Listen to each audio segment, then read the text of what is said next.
അമ്മ എങ്ങനെയാ നോക്കല് വാവേന? എങ്ങനെയാ നോക്കല്? എന്നിട്ട് അമ്മ എന്താ പറയലേ? അമ്മ എന്താ പറയലേ? ശരി.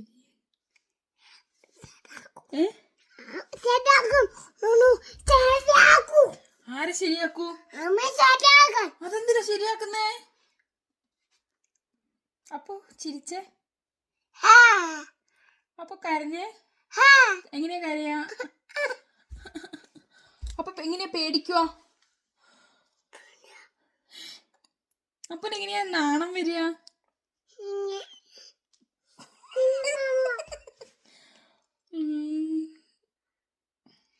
അപ്പൊ എങ്ങനെ ഐ ലവ് യു പറയാ? എങ്ങനെ പറയാ? അപ്പോ അച്ഛൻ